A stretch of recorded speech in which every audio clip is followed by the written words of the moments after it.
I just realized that we're less than 5 days away from Christmas Day, and we're getting pretty close to the end of this entire game.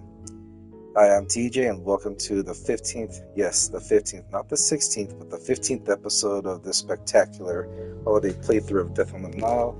The last episode, we uncovered a couple of things. One, we were able to find. Oh, well, we hold on. You saw a glimpse of what we're going to be heading to. Yep. So right there, I'll talk about that in a moment. But the last episode showed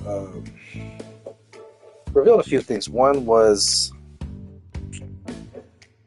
that we were able to find Linnet's missing pearl necklace, in which it was hidden by Tim Allerton.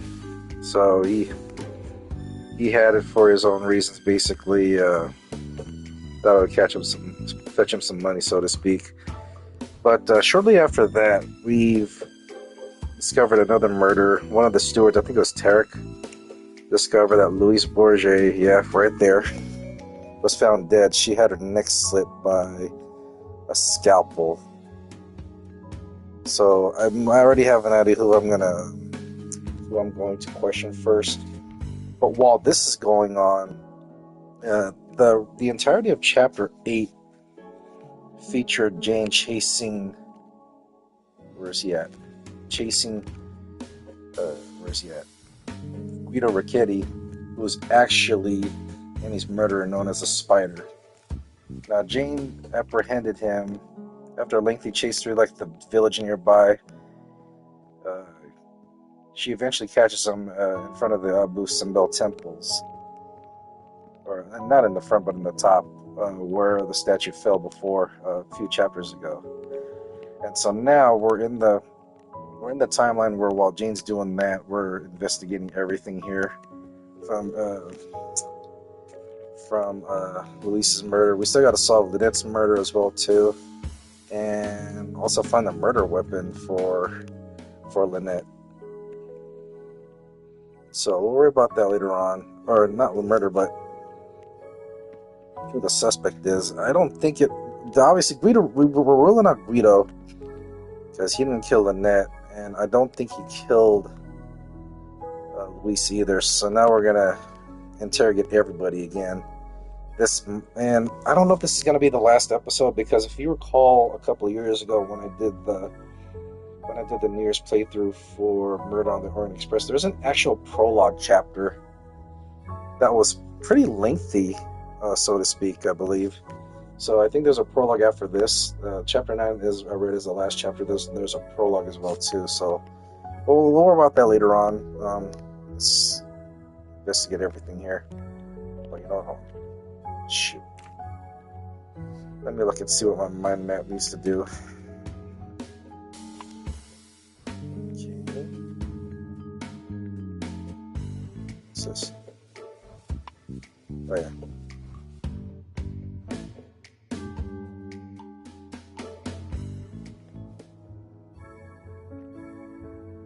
So there's her neck wound right there. A thin weapon, very sharp, has slit the throat. Possibly a scalpel. A torn piece of a $100 note in her hand. Torn off $100 bill right here. And there's a strap right here as well too. That's what we covered in the last episode. For bundling stacks of notes. There must have been $10,000 here at least, but the money is missing.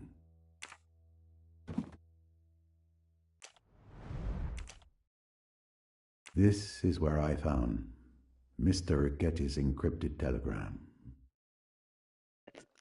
which led to his identity of the Spider, and the telegram had the same encryption that Jane has been finding throughout her investigation as well too, which led her to the Karnak. Let's see what else we can look around here. Let's talk to Hayashi first. Actually, Tarek. Tell me, Tarek, what were you doing at the time of Miss Bourget's death? I was on the deck near the gangway. The captain had asked me to stand guard. And you didn't see anything unusual or unexpected? Not really. I saw Mr. Hayashi and Mr. Allerton leave the saloon together. Mr. Hayashi called out to me to ask if I wanted to play billiards, but I declined. After all, I was on duty, no time for games.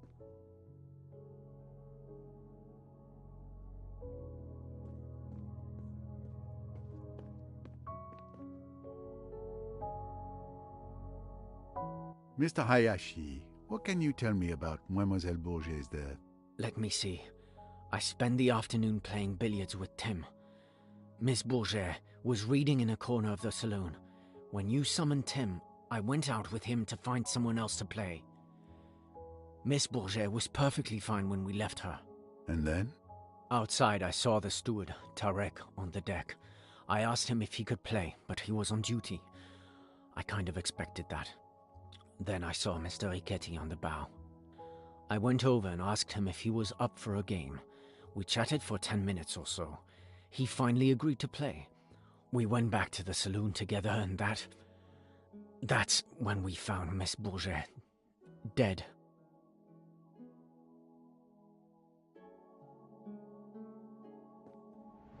What have we here? An interesting discovery.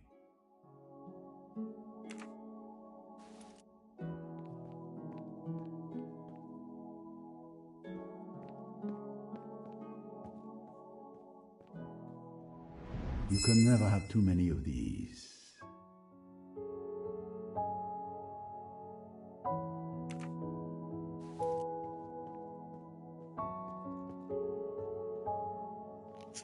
We should put some stuff together. Okay, we should put some stuff together. So Hayashi, yep, they left us together. And Louise dead. Talked for 10 minutes on the bow. So it can't be those guys.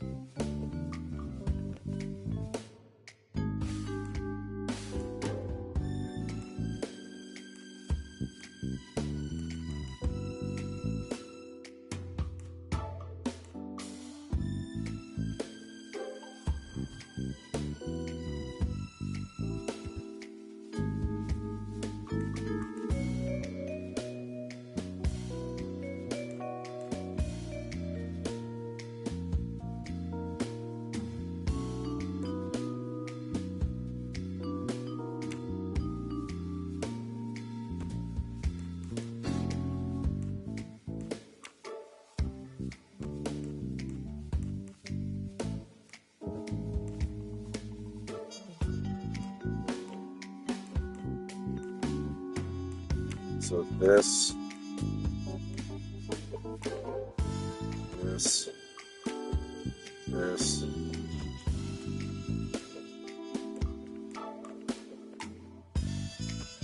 I'm missing something.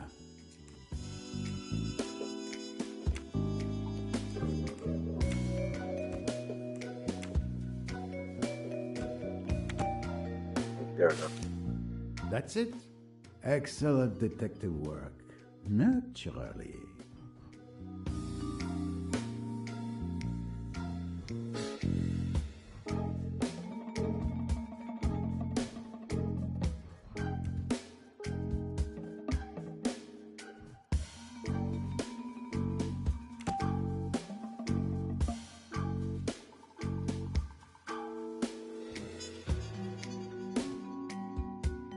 That's logical.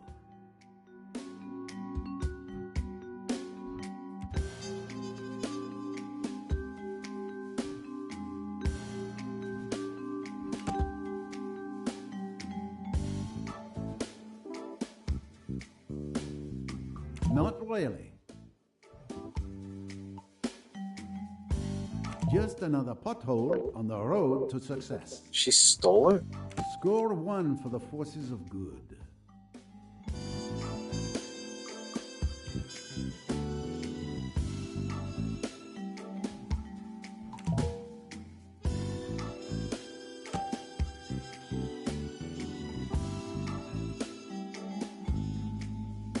I don't think so. Almost. What was blackmail? Oh, well, okay. Mission accomplished.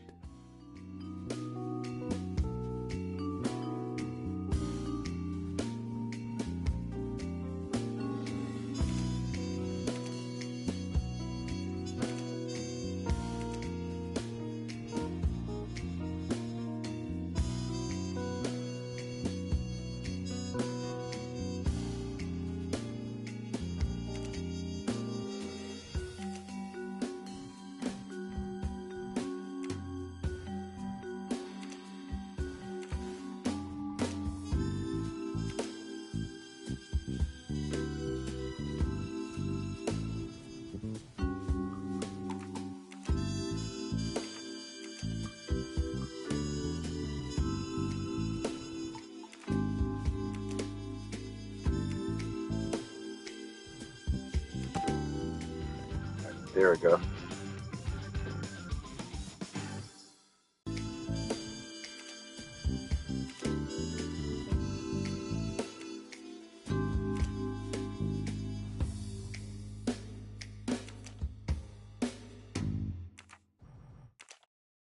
Wait, that's not right. Wrong person.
Correct.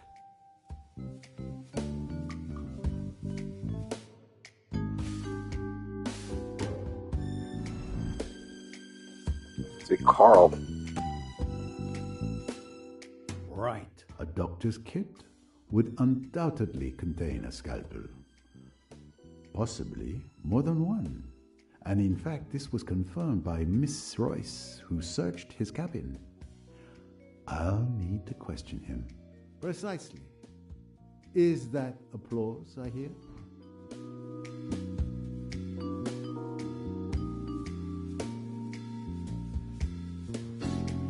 Yikes.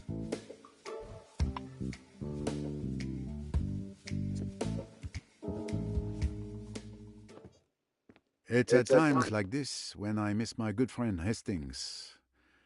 Miss Royce would be a good choice, but alas, she pursues her own destiny just now. You will have to do. What? What do you mean? Your job is to listen. Follow my reasoning closely, if you can. I know that Louise Bourget wanted to blackmail Mr. Riquetti with his telegram. But I also know that you, Tarek, and Mr. Riquetti have alibis. None of you could have killed Mademoiselle Bourget. Yet, there was certainly a tidy sum paid for blackmail. Where could that money be now? Very well. Let me think. Well, it seems obvious then that Louise was blackmailing someone else. Excellent. Indeed. Louise Bourget must have been blackmailing both Riquetti and another person on his boat, connected to another case. Which one?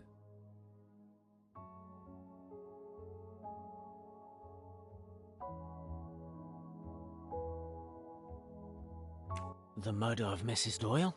Exactly. The victim of the blackmail could have simply paid. But if their secret were ever revealed, they'd risk the death penalty. They couldn't take that chance. But what had Louise Bourget discovered? has to be the identity of the murderer. Louise had discovered the identity of the murderer. Precisely. Louise knew who murdered Mrs. Doyle. She wanted to blackmail that person instead of telling me.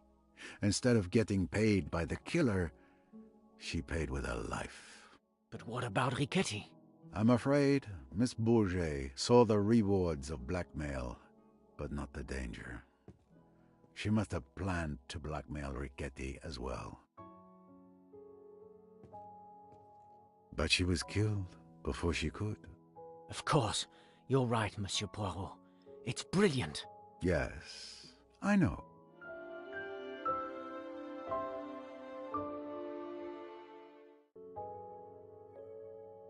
Clearly, the deaths of Mrs. Doyle and Miss Bourget are connected. It's possible that the same person murdered both women. Investigating Mrs. Doyle's death will surely lead me to Miss Bourget's killer. Mr. Tarek, could you move the body to the cold storage in the hold? Do what? Yes, sir. Forgive me. The usual request I expect to receive is more like, may I have another glass of wine? It's time for me to speak with Dr. Bessner.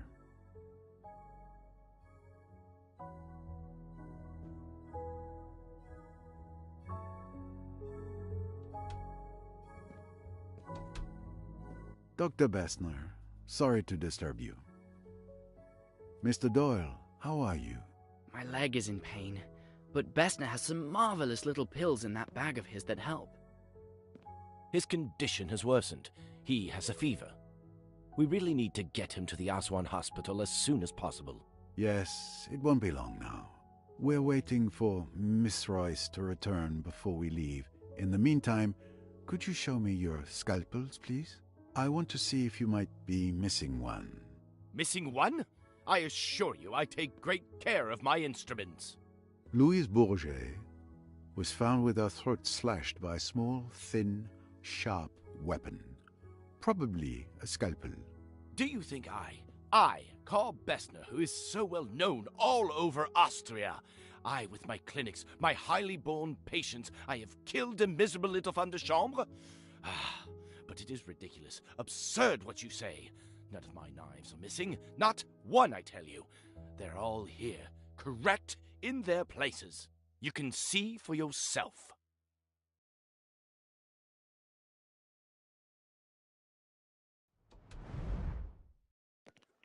Also got to mention,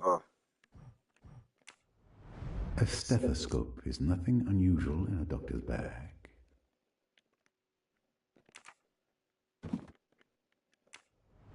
A blood pressure monitor is a necessary tool for a doctor. Nothing unusual about it.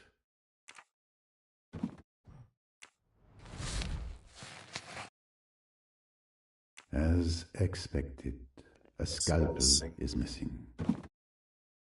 Dr. Bessner, you are missing a scalpel. Was? This insult to my profession I will not forget.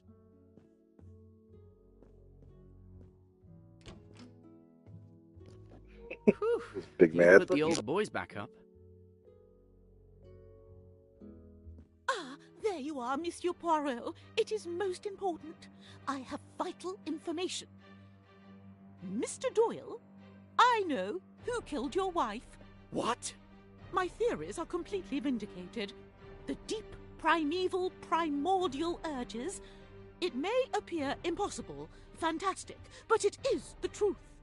Do I understand that you have evidence in your possession to show who killed Mrs. Doyle? Certainly I have. You will agree, will you not, that whoever killed Louise Bourget also killed Linnet Doyle? That the two crimes were committed by one and the same hand? You mean you have a theory as to who killed Louise Bourget? No, I have exact knowledge. I saw the person with my own eyes. For God's sake, start at the beginning. You know the person who killed Louise Bourget, you say? I will tell you exactly what occurred. I went to the rooftop bar to get, something to help me sleep. I did not wish my daughter to know of A it. drink. She tends to disapprove. As I was saying, I was on the terrace when I saw I didn't think anything of it, of course. But when I learned that Louise had died in the saloon, I understood everything. Maybe you understood, but I can't understand anything. Calm down. Start over from the beginning. In detail. Yes, yes. As I was at the top of the terrace stairs, about to go down, I saw the murderer. It was...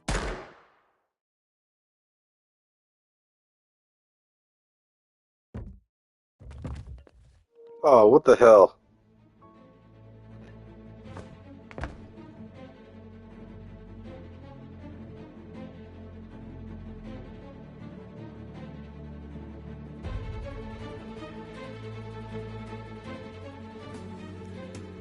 No, now Salome's dead.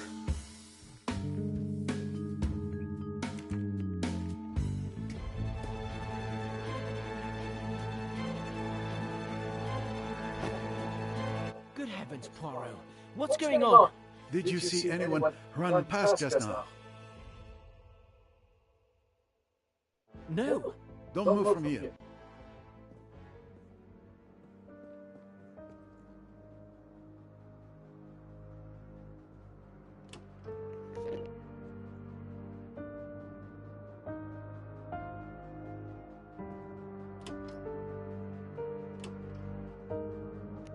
Oh, no, Rosalie. The murderer has vanished. Again. Another murder? Who was it this time? I'm sorry.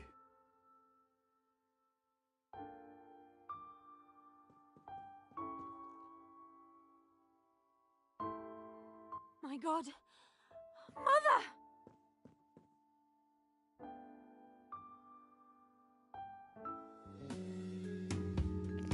Great, there's a third body now. Okay, I gotta talk to everybody here. Well, this one should be easy right here.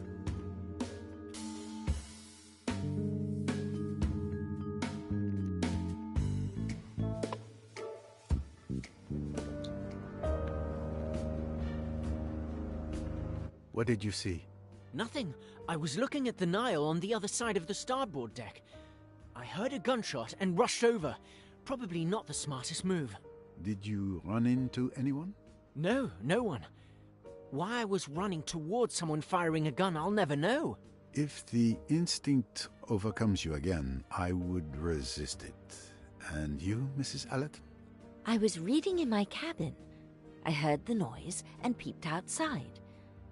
I wish I could help, but I saw no one. Thank you, madame.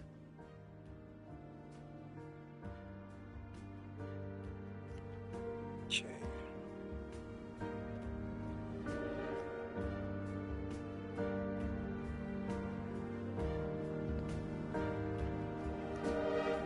Ah, my collection is growing.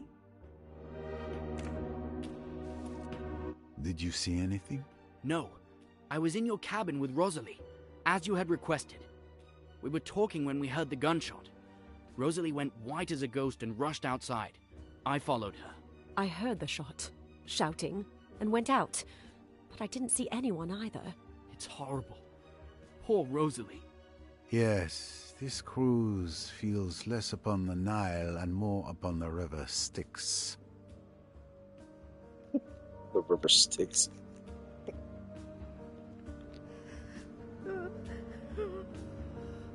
Miss Otterborn, I share your sorrow. I will need to examine the crime scene. Perhaps some fresh air would do you good?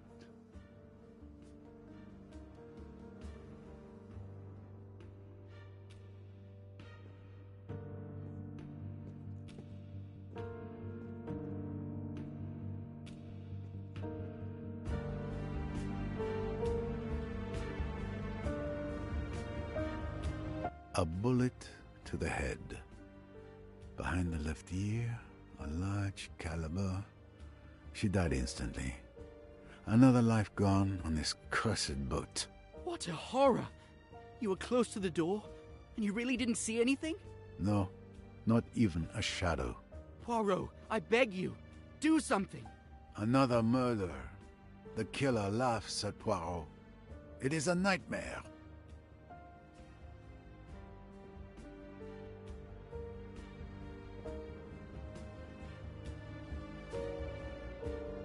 Did you witness anything that may help? You may not believe me, but after your outrageous accusations, I went to calm down on deck. I was at the stern, alone, when I heard the gunshot. I couldn't see anything from where I was. These ladies then arrived. Yes, we heard the shot. We came to see what was happening, and now there's another dead body. I have to get off this boat. Calm down, Cousin Marie, please. We were together, coming up from the lower deck. We didn't see anything at all.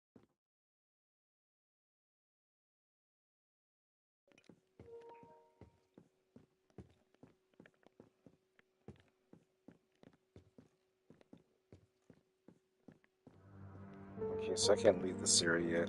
Okay, let's make some deductions. Alright. Or connections, I should say. Right here.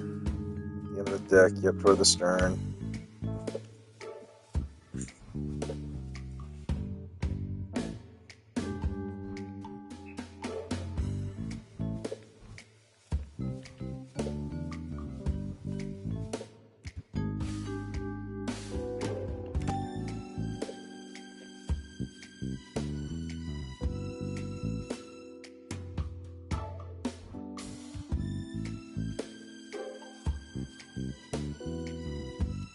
It has to be from the right side, because she got shot behind the left ear.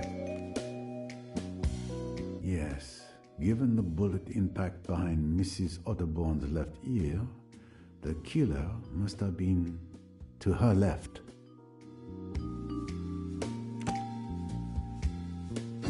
The killer must have fled towards the front of the boat. Otherwise, I would have seen them pass by the door. My little grey cells did not let me down.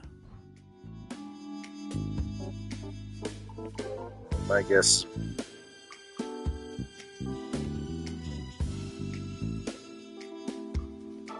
The murderers escaped. Probably hid in the cabin. Could have done that. No.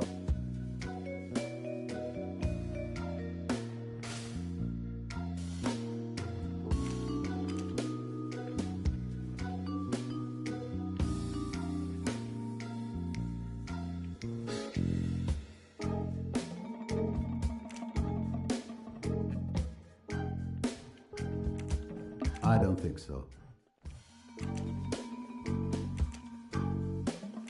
No, I did something wrong. Really? The human animal never fails to surprise me. Other animals will run when they hear a shot. With humans, you can never depend on them being so rational. The killer had few ways to escape. I can rule out the possibility that they jumped into the water. Everyone would have heard the splash. I can also rule out the suspects who are at the stern. It's clear the killer fled towards the bow. Therefore, the killer is now either on the upper deck among the present passengers, or they jumped to the lower deck and are hiding there. Another victory for Poirot, of course.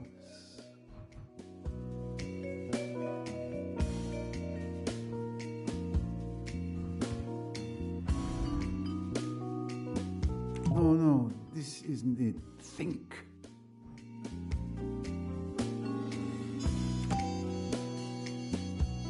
She was about to reveal who she saw enter the saloon to kill Louise. It's certainly the same person who silenced her before she could speak. Precisely. Is that applause I hear?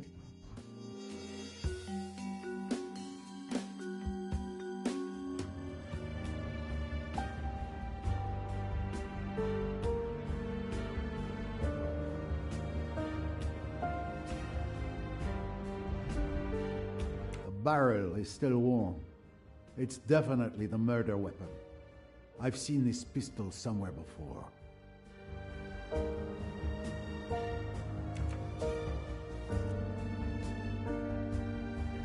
Where did I see that gun at?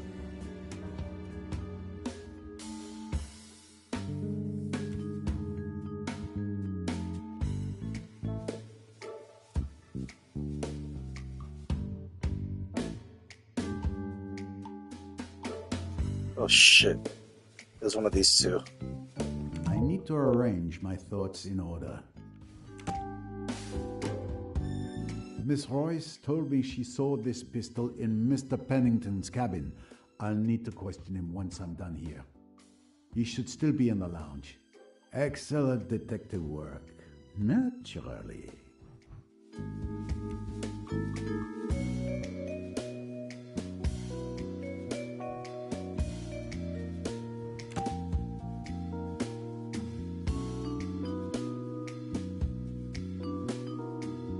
No, I did something wrong.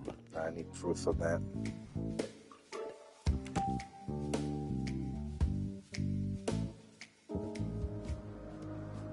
Please, let me through.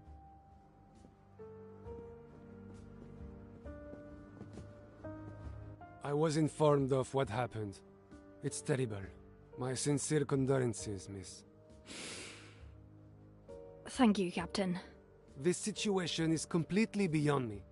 What can I do to help, Mr. Poirot? We need to place Mrs. Otterborn's body in the cold storage with the others. But, most importantly, we must ensure the safety of the other passengers. I'll see to Mrs. Otterborn immediately. Tarek, Samir, come help me.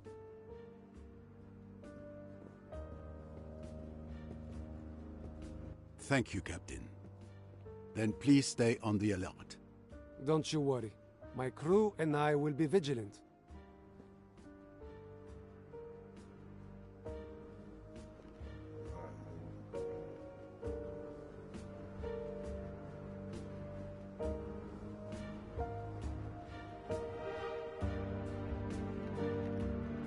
Come to Poirot, my little wonder.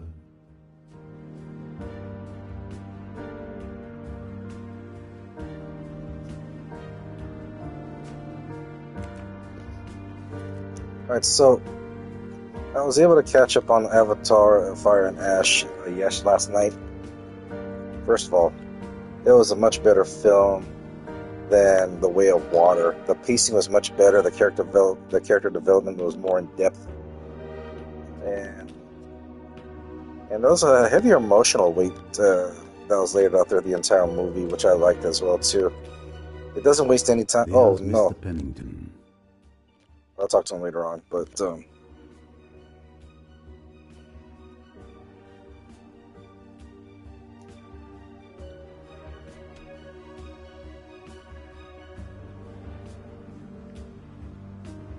overall, it was the much better film in my opinion over Part 2. It makes me wonder where they're gonna take the story when Part 4 comes out in 4 years. Aha! A trophy for my collection. But overall, I definitely enjoyed it a lot more than the Way of the Water. I didn't see it in IMAX 3D, but I've read a lot of good stuff about it. Yeah. Hello. Excellent. Another record for my collection.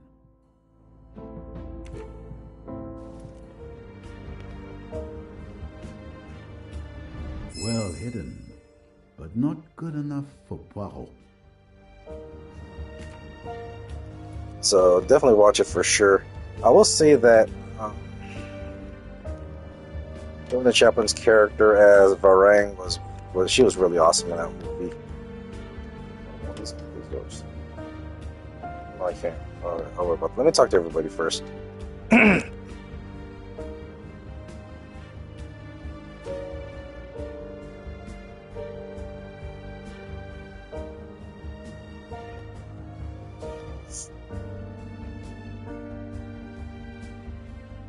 How is Mr. Doyle? The fever has worsened, but I've just given him an antibiotic.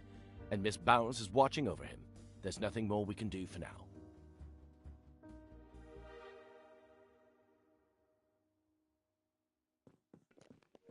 Talk to the captain. Let me see if there's anybody downstairs first.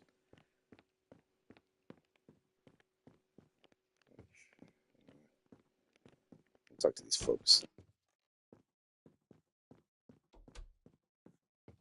So, do you have any news for us? I'm working on it, madame. We feel safer here, together. I just want to go home. I'd rather be here with everyone than alone in my kitchen, with those bodies piled up in cold storage so close. Yeah, I don't blame you.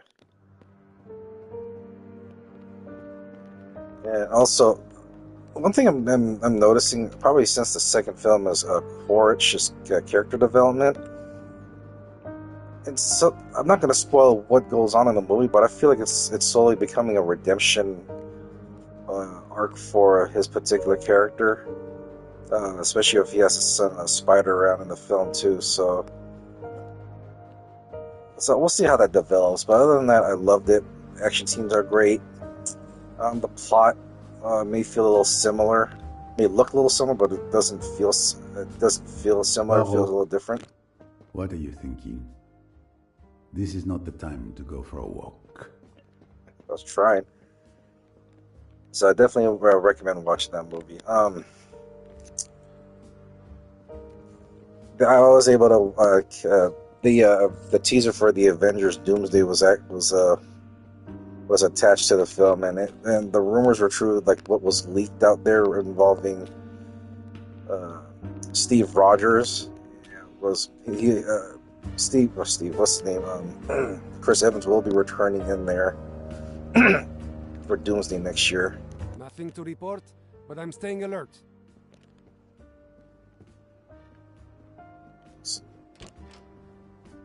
Mrs. Otterborn and her daughter Rosalie shared this cabin.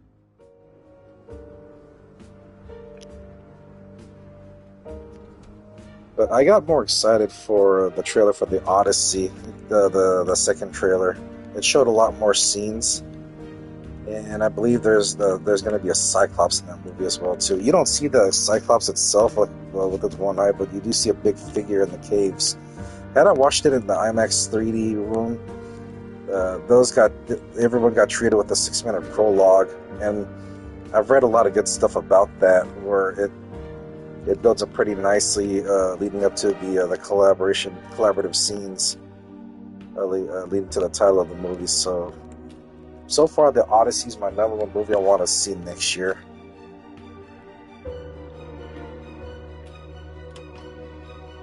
All right, now to talk to these folks. Everyone's on edge. I've never experienced anything like this. Can't talk to Jacqueline. I'm so very sorry, mademoiselle. She's completely in shock. Take good care of her, young man. Yeah, let me see if John's still down there. Go downstairs for a moment. Then sometime after the movie, I was able to catch up with Jake Paul versus Anthony Joshua on Netflix. Anthony Joshua destroyed Jake Paul. I mean, it wasn't even. Oh, I can't go in here. Here. It wasn't even funny. I mean, the controversy surrounding. I know you guys know this, but the controversy surrounding Jake Paul's fights have been rigged in some way.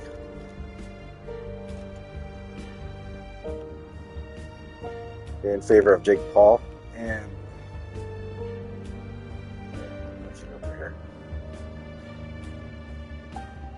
I mean, the biggest telling point was obviously his fight against Mike Tyson last November, where Mike Tyson couldn't even pull the trigger. I'd say more, but the fact is, like, this fight, I thought it was going to be rigged in Jake Paul's favor as well too, but Anthony Joshua wasn't having it. Socked him pretty good with the right hand that dropped him. Someone. With this deathly silence, I thought everyone had left. I've been tied up for almost a day. Are you going to free me soon? I wouldn't be in too much of a hurry, Monsieur Fleetwood. Your next destination won't be much more pleasant. Yeah, okay. I mean, the first 3 rounds, Jake Paul was moving around a lot. And, like, he moved around a lot, which was solely his downfall, or solely went against him in the later rounds. By the 4th round was when his legs started to get heavy, and he tried to take down Anthony Joshua's legs. Like, he did that at least 10 times, benching and trying to take his legs out. And furthermore, I mean, the reason why Jake Paul's legs got heavy was because of all that moving around. He couldn't move around. He couldn't, like, basically his footwork was more discoordinated because he gassed himself out from moving so much. I mean, one of the things is, if you're going to keep moving around, you got to make sure that you have the proper cardio and also the right leg work. Yeah, like the leg exercise that you got to do to keep your stamina up and keep your legs moving. So in some ways, Jake Paul didn't really train himself properly in certain aspects of the fight. I thought he did okay for him to step into the ring with a former heavyweight champion, let alone an Olympic gold medalist, but the size difference was a joke. It was like a 5-inch difference, and it was like watching Mike Tyson, the Nintendo game Mike Tyson fight against, what's his name, Joe? Mr. Pennington, didn't you hear a gunshot? I've been thinking about it, yes. I may have. Someone was shot? Mrs. Otterborn. She's dead. Mrs. Otterborn? Who on earth would want to shoot that harmless old lady? Someone who brought a gun aboard. It's your pistol that killed Mrs. Otterborn. My pistol? Really? Is that an accusation? I haven't moved since the last time we spoke. And anyway, everyone knew I kept a gun in my cabin. I mentioned it at dinner. It's true. He showed his gun to Mr. Hayashi last night at the restaurant. Everyone saw it and could have stolen it from his cabin, especially since it wasn't particularly well hidden. Besides, why would I want to kill her? There is an obvious motive, monsieur. Mrs. Otterborn was killed because she knew who murdered Miss Bourget. She had to die just as she was about to reveal their identity. So you really think I'm the killer?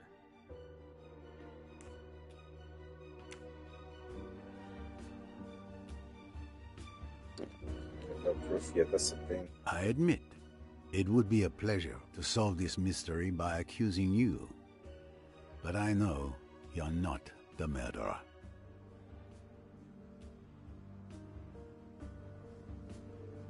Mr. Ferguson was at the end of the deck, near the lounge. Either he saw no one or he's lying. And then he's our murderer, which logically means it's not you. And if he's telling the truth, it proves you didn't leave the lounge. Either way, his testimony clears you. At last, some sanity. Since you're not the police, would you kindly let me have my pistol back? I suggest you take better care of it. And do not be so very pleased with yourself, monsieur. You and I are not done yet.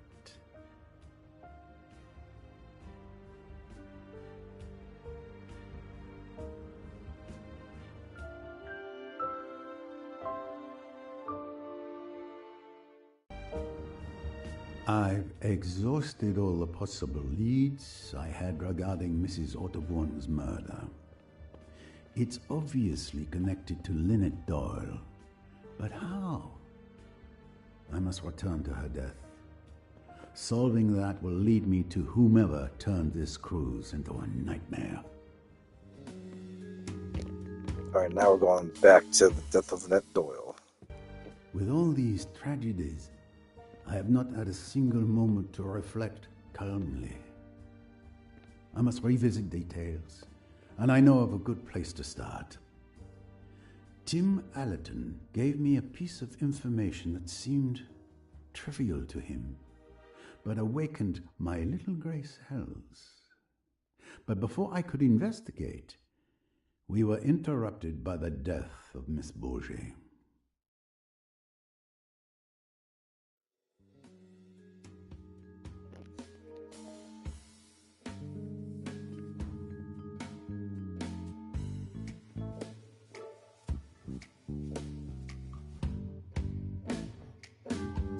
I'm missing something. Oh, this? I must admit, I'm missing something. No. What was it now? Ah, yes. Oh, yeah, that's right, Mr. 12:26. Allerton told me he heard a splash at 12:26 a.m. near the bow. However, Miss Otterbourne admitted to throwing her mother's bottles overboard at 1:10 a.m. near the stern. 2 splashes, 2 objects thrown into the water last night. I need to find out what the first one was.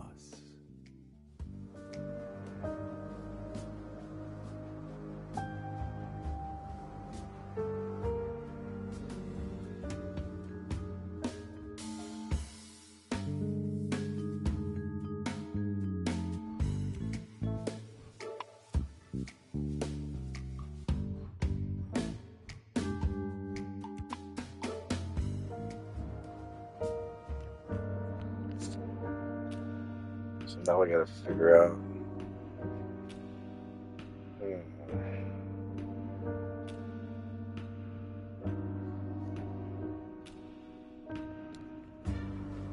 So we're going to go to the bow of the ship at front.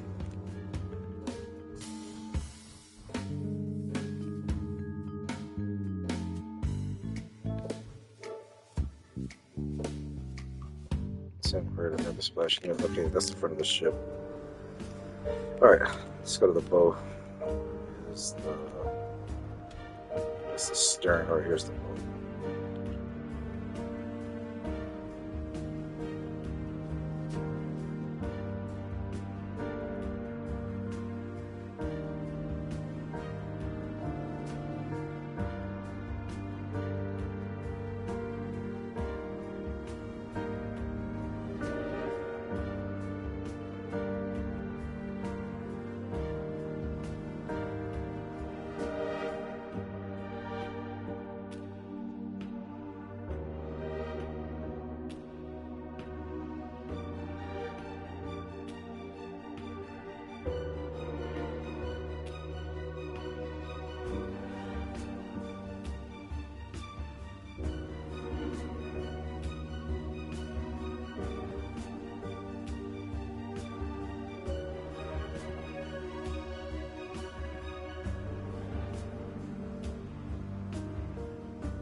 Okay, yeah, we're going the right way. You can never have too many of these.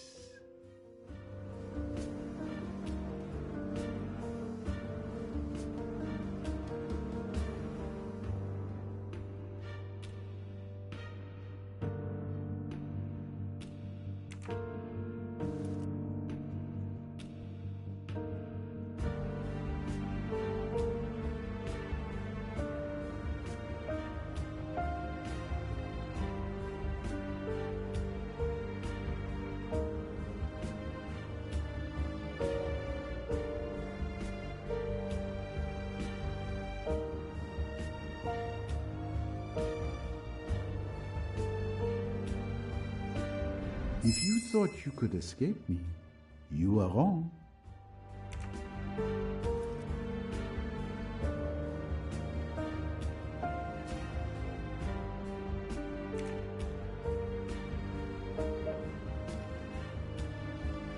Perfect. From here, I should be able to dredge up whatever was thrown into the water. Here you go, sir. I've brought what's needed to dredge the bottom, as you requested. Thank you very much. Let's get to work. We shouldn't waste any time. I'll guide you. Alright, so Turk's gonna have to use this.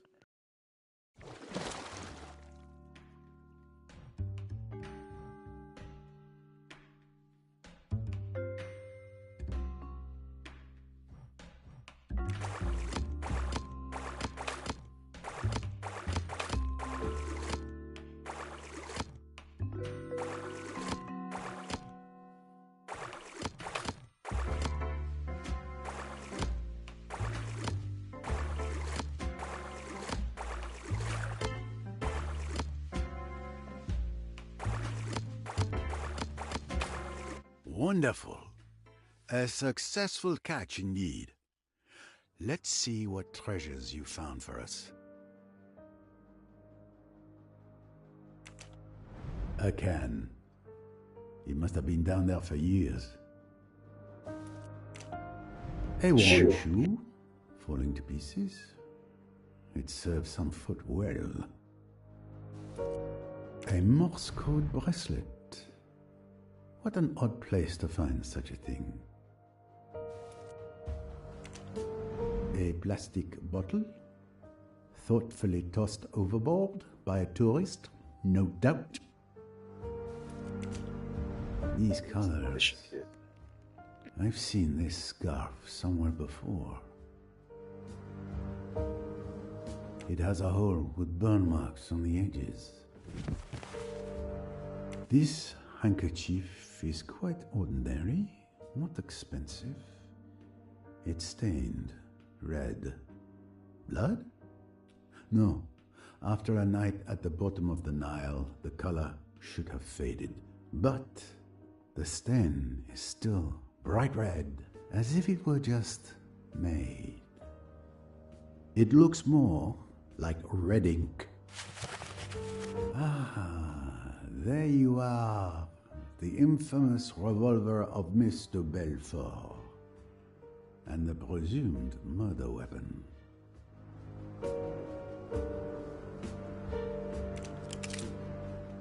Three bullets are missing. 3?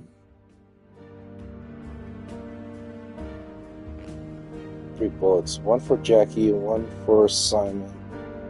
No, well, I mean, 1 for Linnet, 1 for Simon. But where's the 3rd shot?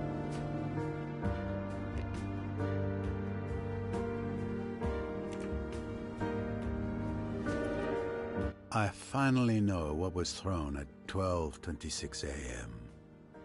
A torn scarf, a stained handkerchief, and Mr. Belfort's revolver with 3 missing bullets.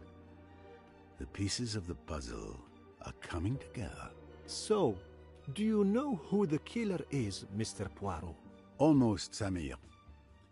Thanks to this fruitful catch, I can now draw some new conclusions. A certain scoundrel has been laughing at Poirot, but laughter dies swiftly in a hangman's noose.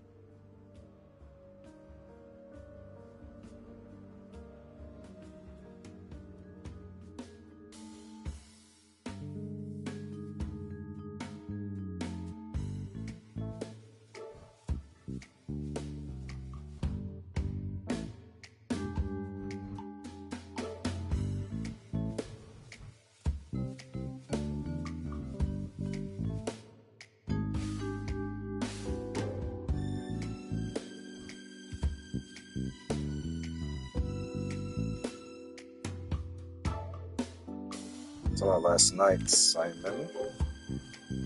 Linnet.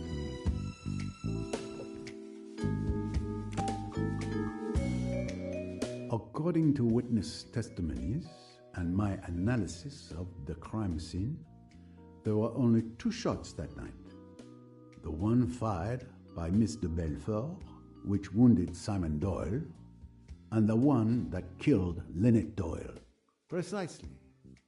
Is that applause I hear?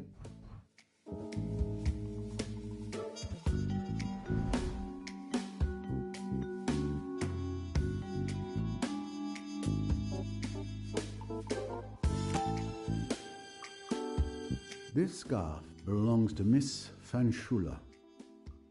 It disappeared from the lounge the night before Mrs. Doyle's murder.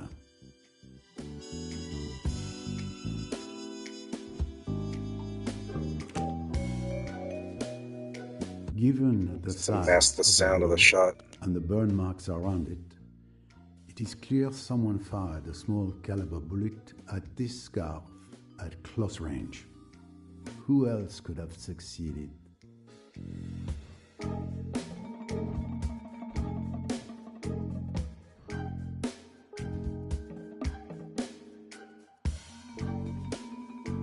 That was my guess here.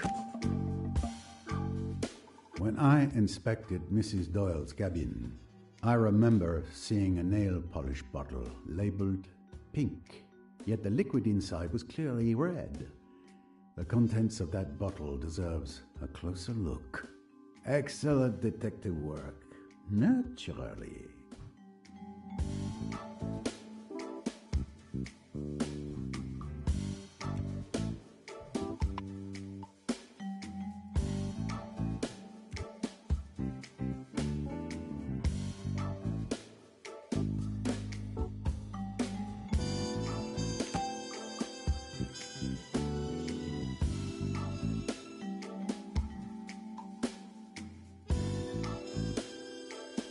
Why not?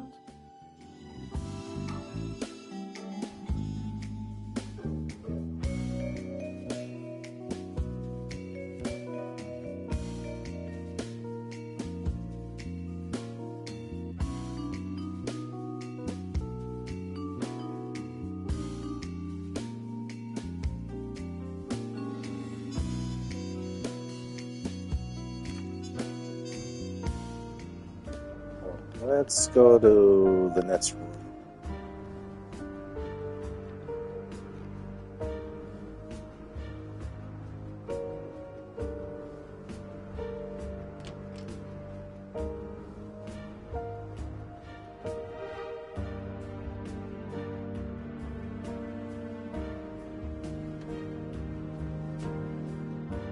Oh, I think she's upstairs.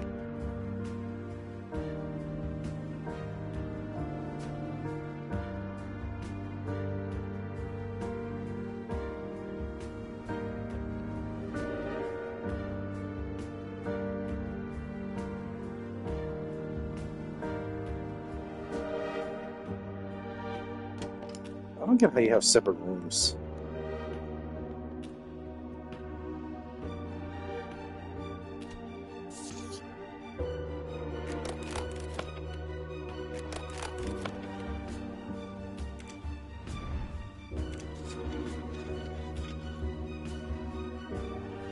My memory was correct. This doesn't smell like nail polish at all. Or blood. It's red ink.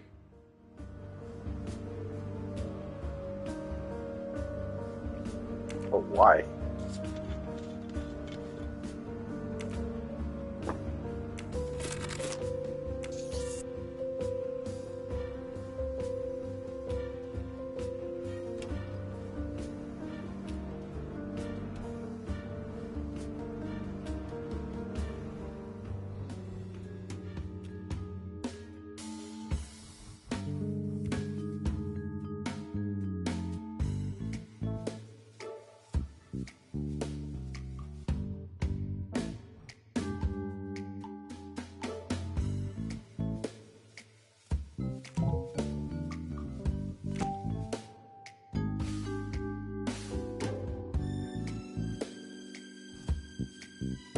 This must be the right solution. Et voila. I now have all the facts I need to reconstruct the events of the night Linnet Doyle was murdered.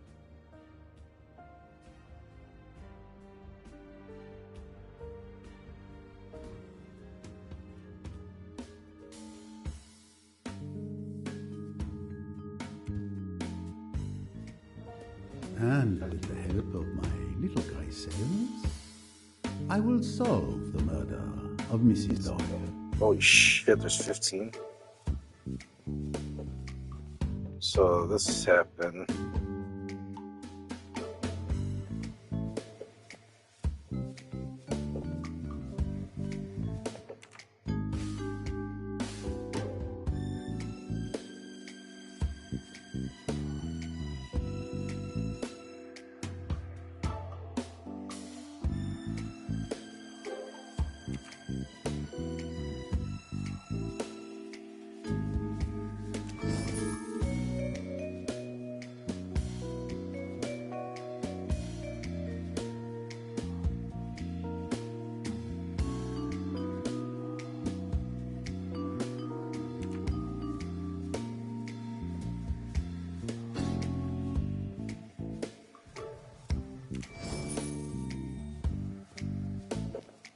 Focus on the flashback, excuse me.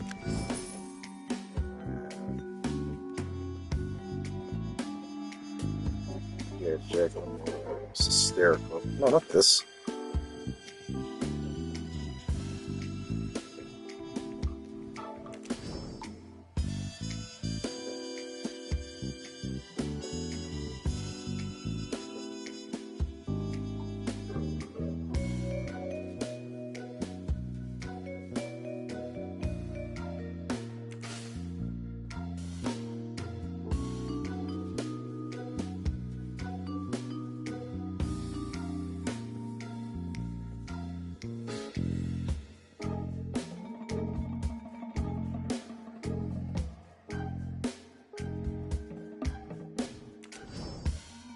She was still sleeping. So was Dr. Besner. Alright, so that's good. So next one.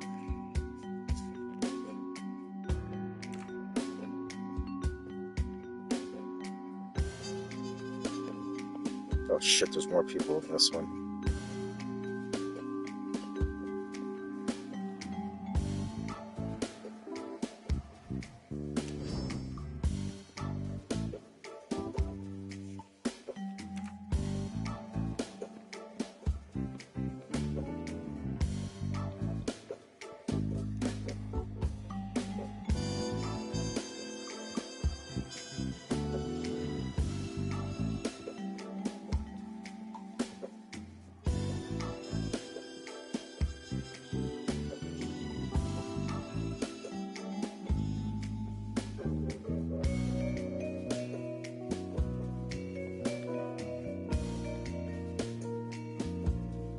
Oh no, wait, that's wrong.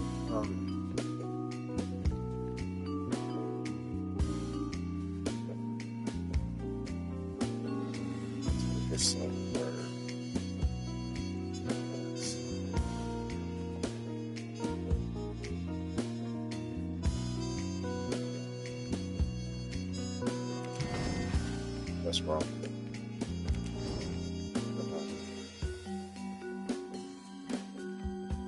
Oh, that's right. Hayashi and where's Hayashi?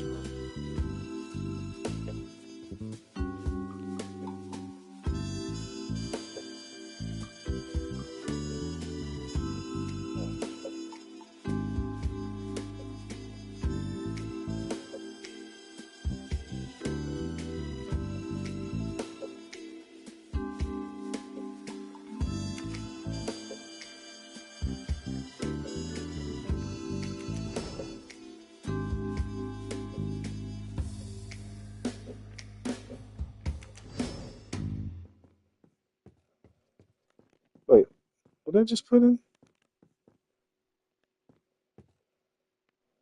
Okay.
need to skip some stuff around, so let's do this. No. Wait, wrong place.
Yeah, she was never alone.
So let's put these here.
Yeah, sure.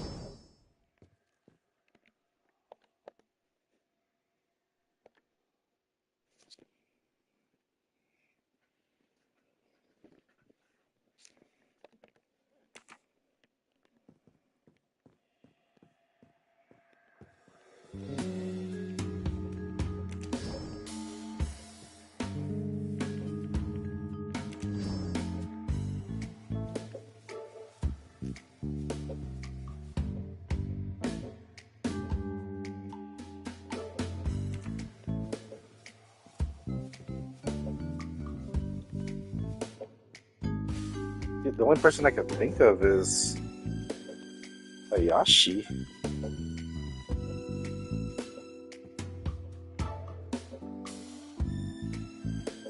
No, wait a minute. The scarf is red. Red ink.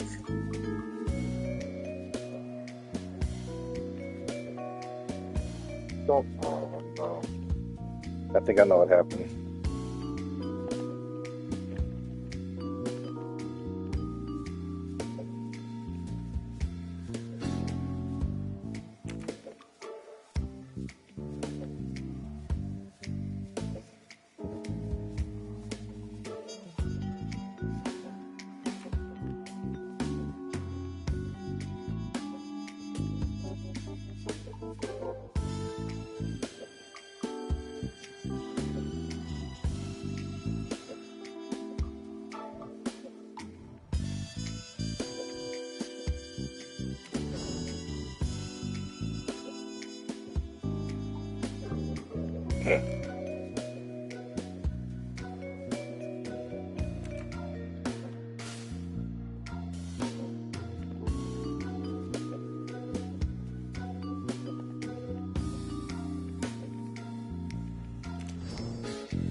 I already deduced that.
Is that anything up here?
This doesn't happen until later on.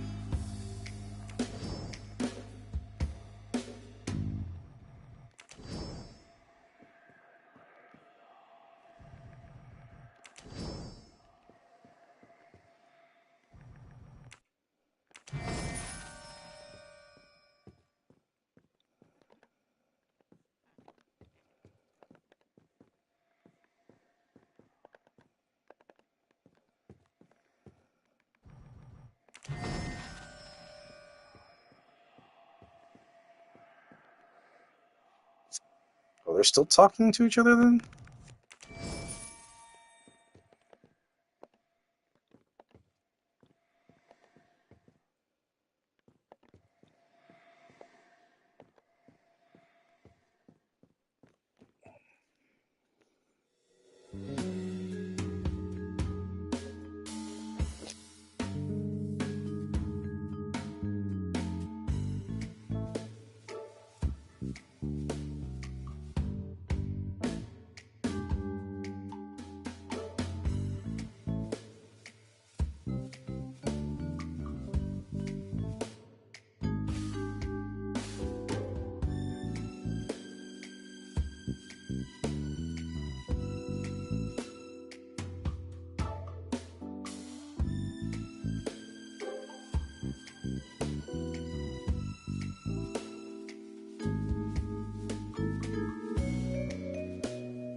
Hayashi has to be paired with somebody. That's the key right there.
Oh, that's why there's 3 shots. Okay, I know now.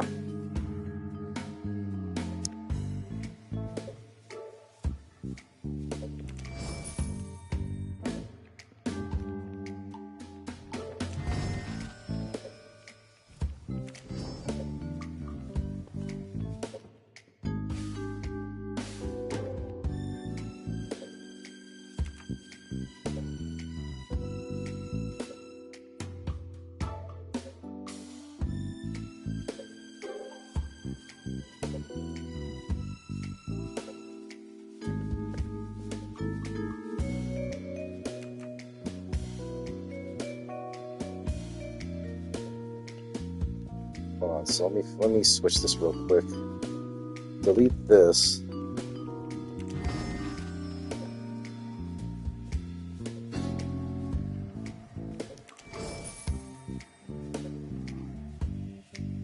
This is what Nile speaks with.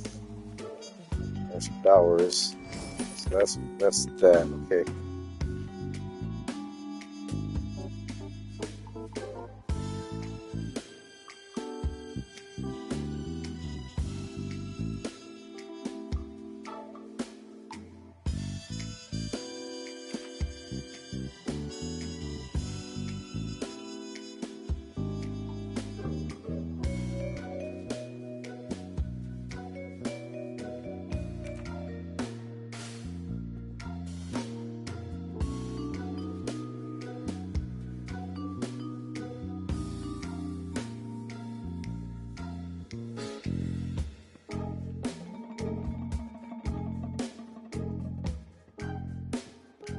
So my guess is this happens right here.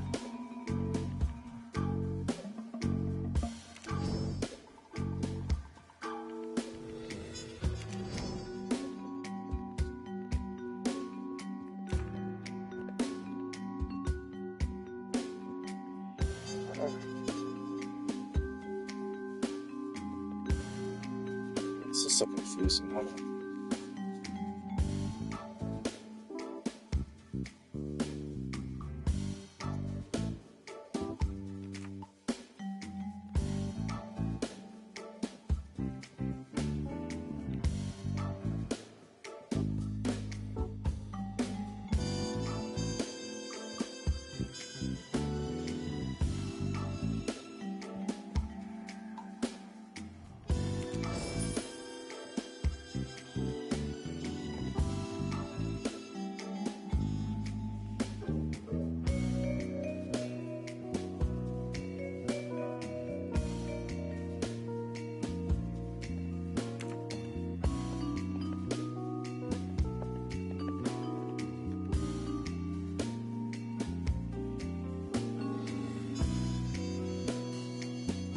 She saw the murder itself as well.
Oh wait, how about this? Where you at? Where you at? And, remember, he's never alone. That's what happens. Where's Cornelian?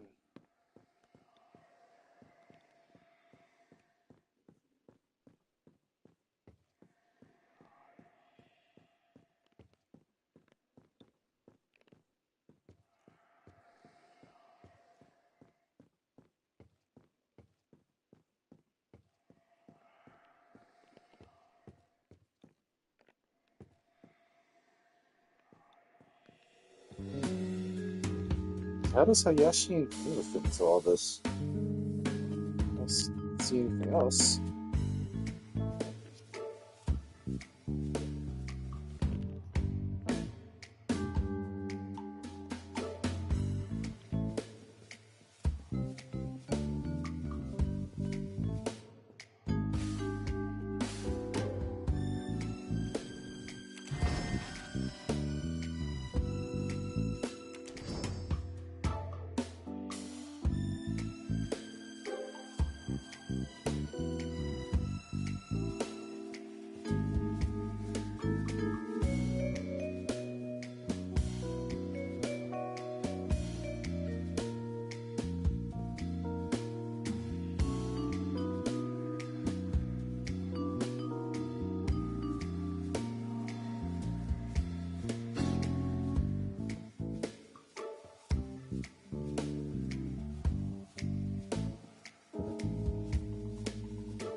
Wait a minute.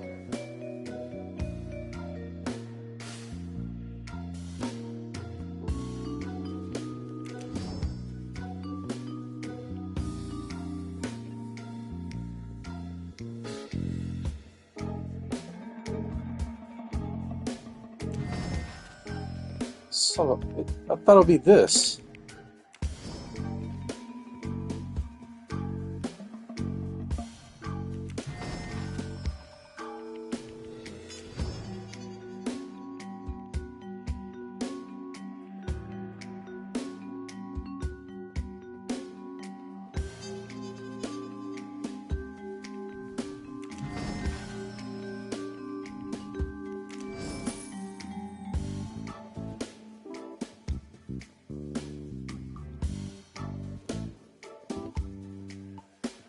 These are the only things I can think of.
Yeah, I can't think of anything else. So this.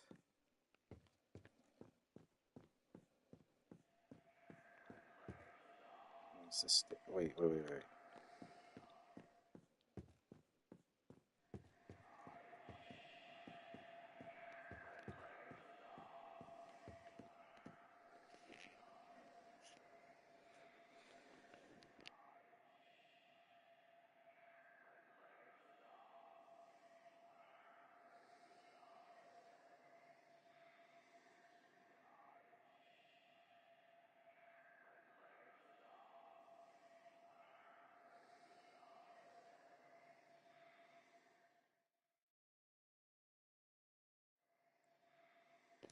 This is where I'm confused at right here. Hold on. Elizabeth Bowers entered Jacqueline de Bellefort's cabin and never left. Okay, so that's right.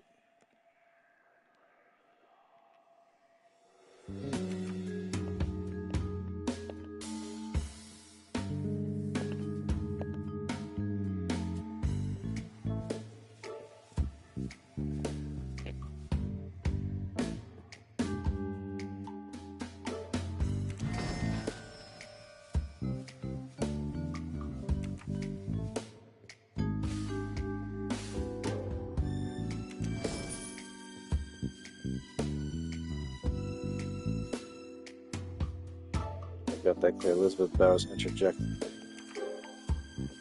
We got that.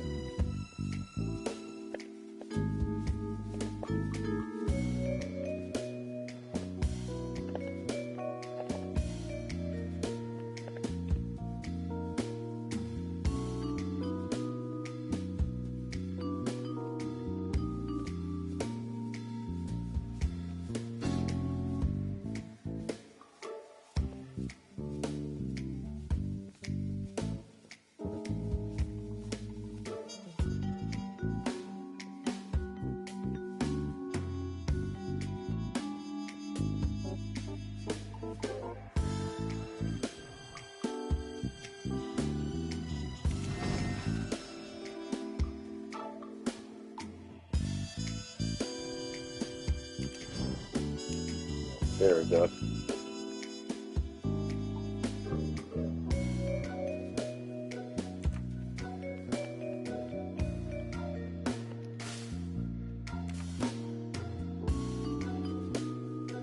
Wait, this ain't right.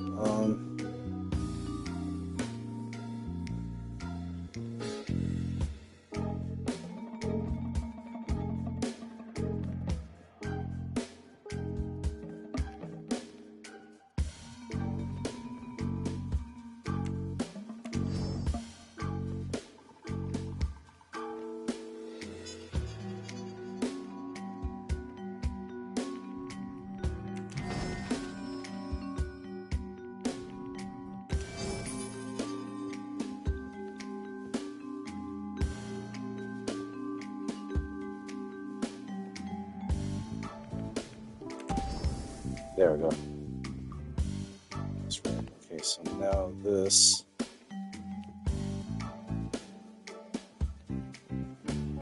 This is still happening.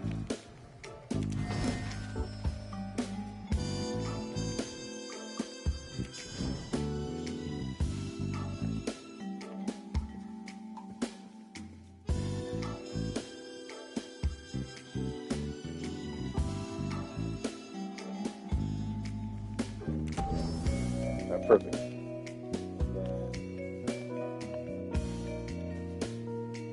He's still sleepy.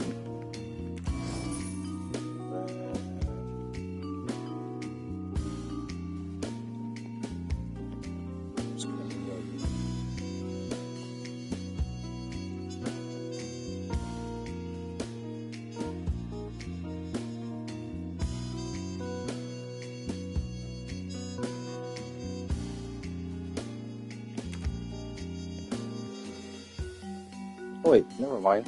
That's right.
Wait, this is all still happening here.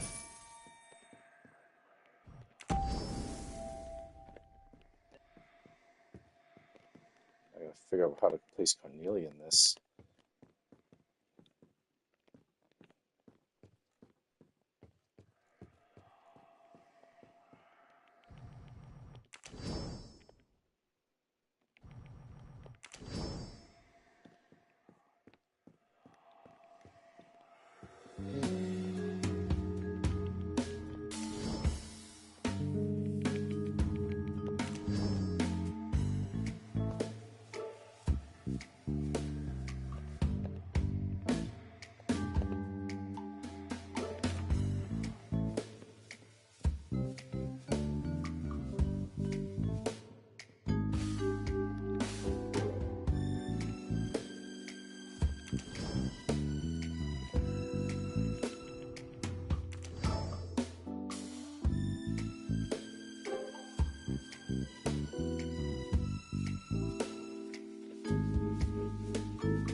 Trying to figure out, where's it at? Neil Robinson helped calm Jacqueline de Belfort and left her captive.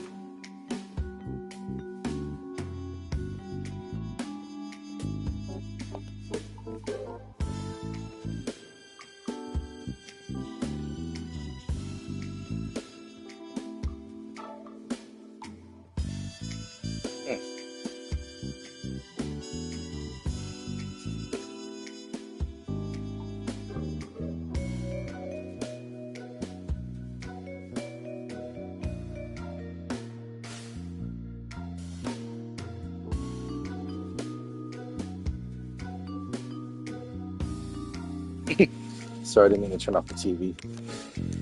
Where do I place Cornelia and Robinson in this?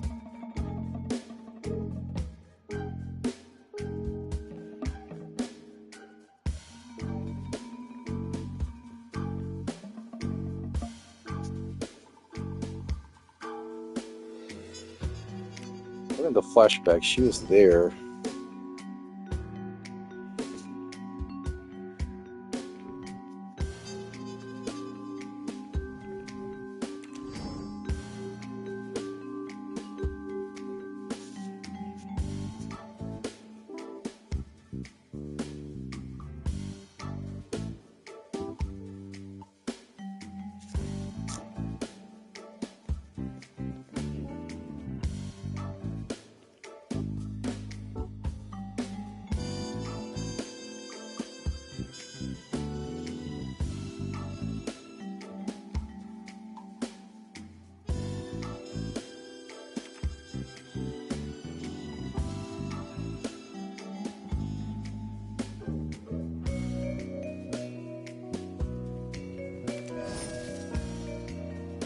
Hold on.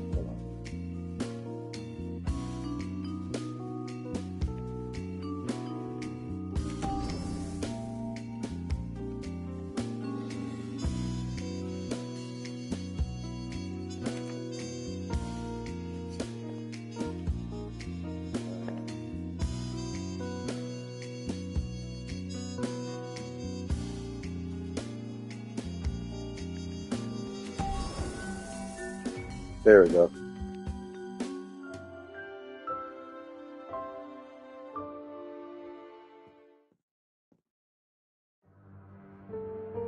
Samir, would you be so kind as to gather all the passengers in the lounge? As quick as you can. Everyone? Even Mr. Doyle? In his condition? Yes. It is absolutely crucial that all the passengers are present. I'm counting on you. Right away, Mr. Poirot. That's why there's 3 shots.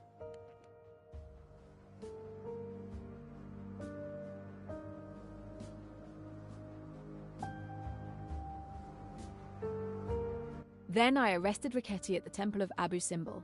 He was injured, so I left him with the local police to get medical care. I see. Enough about me. What about you?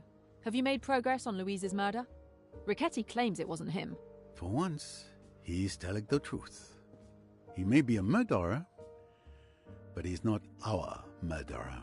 The best proof is that there was another murder on the boat during your absence. Mrs. Otterborn is dead. Oh no, that poor lady. Who did it? I was just about to answer that question. Everyone should be gathered in the lounge. If you wouldn't mind heading there, I'll join you shortly. All right, I'll go ahead.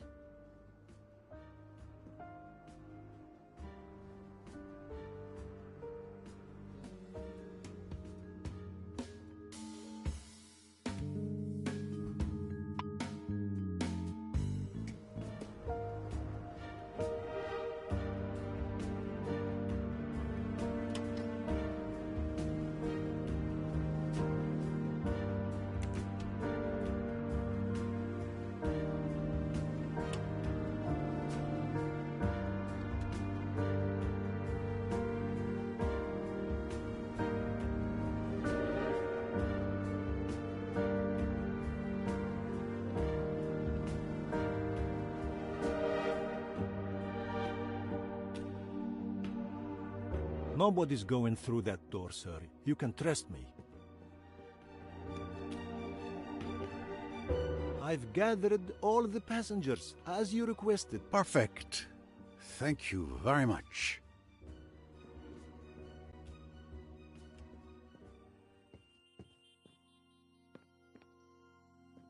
I see that everyone is here. Even Mr. Doyle. I hope you have a good reason for moving Mr. Doyle. He is in very bad shape, as I've mentioned more than once, mein Herr. I'll be fine. I want to hear what Mr. Poirot has discovered about Linnet's murder. Thank you, monsieur. Now then, when we first began our investigation, we had two hypotheses. The first was that the murder was not premeditated. The killer witnesses the scene between Mr. Belfort and Mr. Doyle, waits for everyone to leave the lounge, grabs the revolver that was under the chair,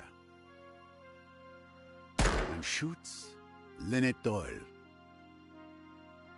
The second hypothesis was that the murder had been meticulously premeditated. Correct, Miss Royce? Correct. Very quickly we were able to eliminate one of these two hypotheses. The murder was very carefully planned and accurately timed, with all the details meticulously worked out beforehand. Even to the drugging of my bottle of wine on the night in question. Let us explore the elements that support this hypothesis. Miss Robson had seen Mr. Belfort fire her revolver, had seen Simon Doyle collapse onto a chair, and had seen him clasp a handkerchief to his leg.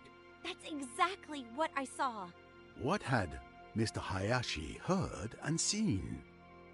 He heard a shot, and he found Doyle with a red-stained handkerchief pressed to his leg. I can confirm that.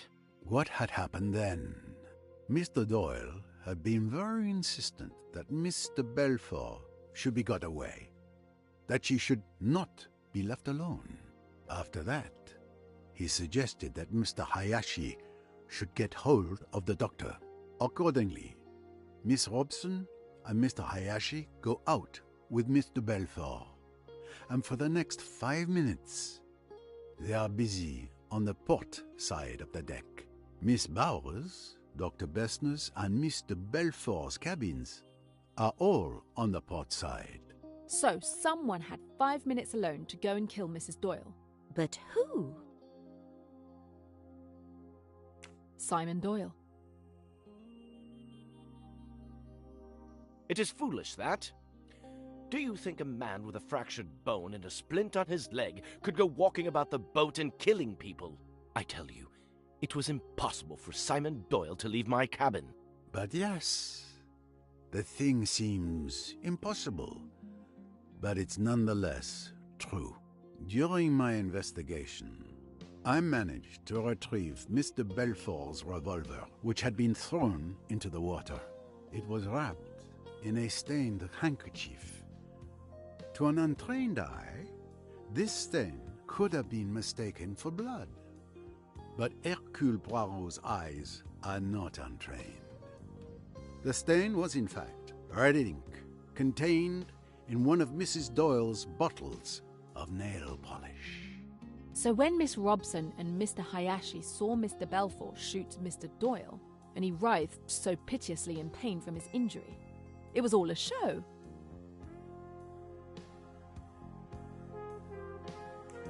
It was all staged. Mr. Doyle used that handkerchief soaked in red ink to make it look like he was bleeding from a bullet in his leg. He managed to fool everyone. But I carried him. I clearly saw that he was in real pain. Absolutely correct.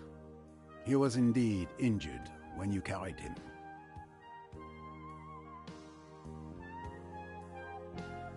But you just said that... Remember the 5 Patience, minutes you guys were if you away? please. We're getting to the boldest part of this plan. As I mentioned earlier, after Mr. Belfort fired her shot, Mr. Doyle insisted that Miss Robson and Mr. Hayashi remove her from the lounge. Now he is alone. 2 minutes are all that Simon Doyle needs. He picks up the pistol from under the sofa, runs like a hare silently along the starboard deck, enters his wife's cabin, creeps up to her as she lies asleep, shoots her through the head, puts the bottle that has contained the red ink away, and runs back. But what does he do next? He sits back down in his chair and shoots himself in the leg. That is the moment when he's truly injured. But what about the gunshot? We should have heard it, just like the first one. I even heard a splash in the water, which makes far less noise. Well observed, my young friend. Mr. Doyle used an object to muffle the sound of the gunshot.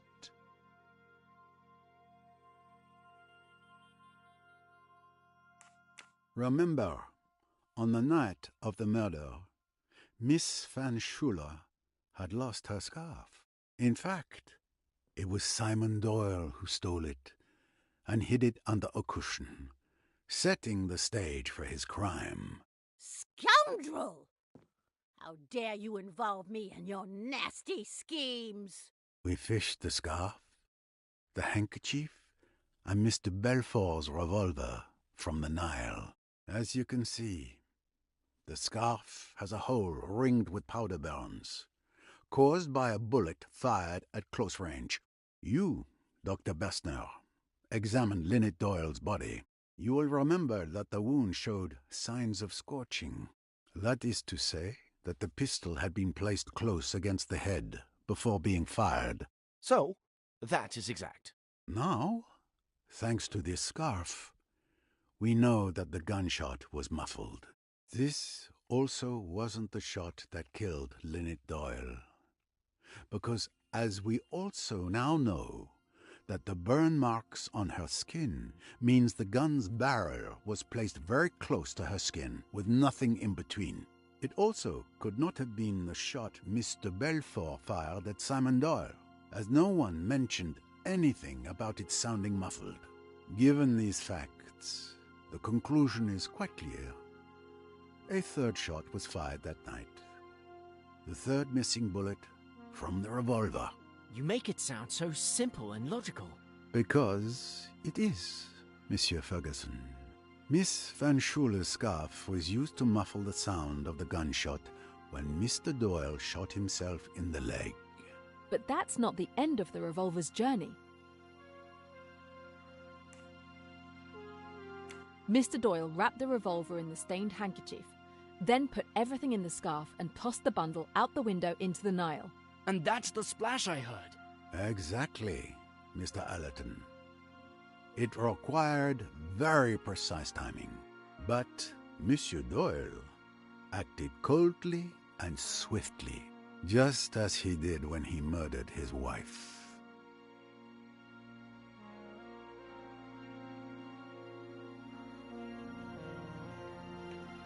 Everybody got that look on their faces on him.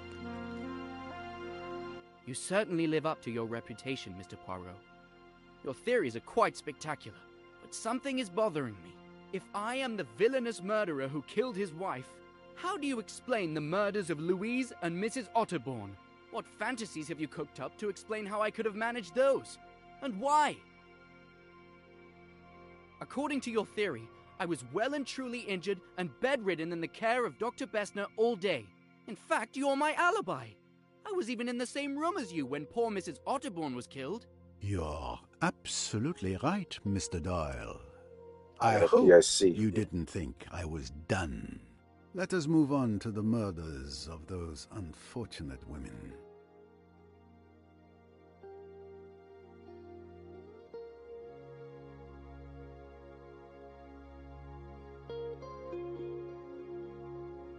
You couldn't have killed Miss Bourget and Mrs. Otterbourne, Mr. Doyle. But you're not entirely innocent of their deaths either. Remember when Louise came to testify?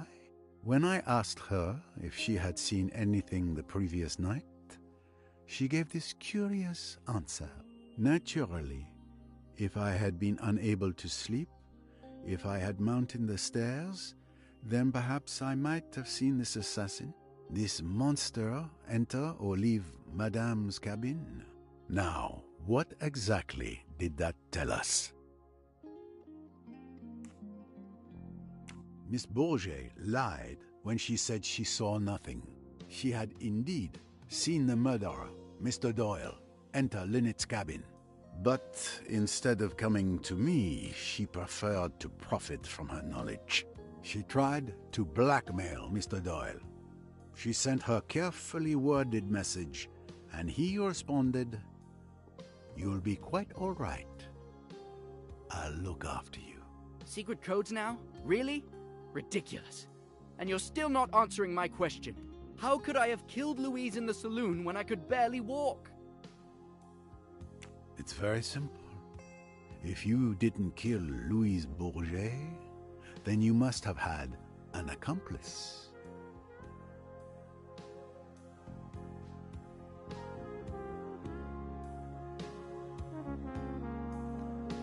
It's Jackie.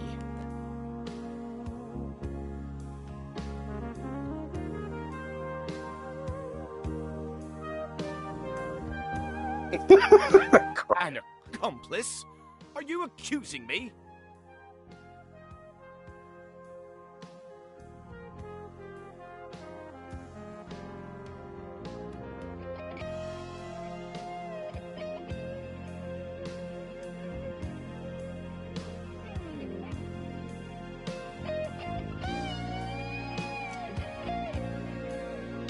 This accomplice can be none other than Jacqueline de Belfort. What?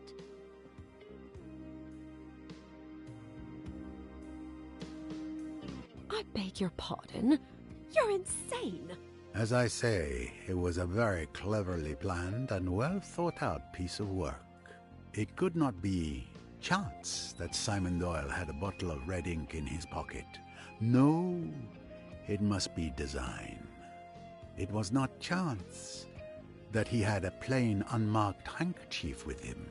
It was not chance that Jacqueline de Belfort's foot kicked the pistol under the settee, where it would be out of sight and unremembered until later. So you truly believe that Miss de Belfort and Mr. Doyle are accomplices? Certainly, the two halves of the murderer. What gave Simon his alibi?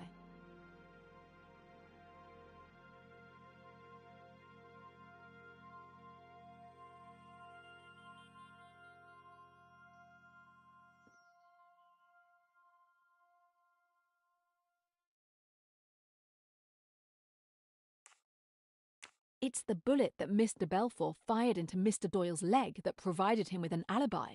Even if left alone, he wouldn't have been able to crawl to his wife's cabin to kill her. But Miss de Belfort didn't actually hit Mr. Doyle with that shot. He pretended to be injured, so crawling wasn't necessary. Now let's move on to the shooter. What gives Jacqueline de Belfort her alibi?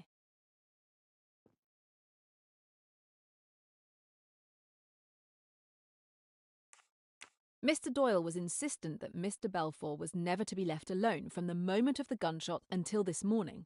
That gave her a rock-solid alibi for the murder of Mrs. Doyle. There, between the two of them, you get all the qualities you require.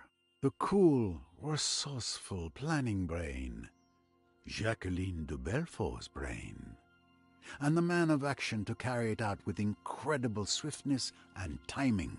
Look at it the right way, and it answers every question. Simon Doyle and Jacqueline had been lovers. Realise that they are still lovers, and it is all clear. Simon does away with his rich wife, inherits her money, and in due course will marry his old love. It was all very ingenious. The persecution of Mrs. Doyle by Jacqueline, all part of the plan. Simon's pretended rage.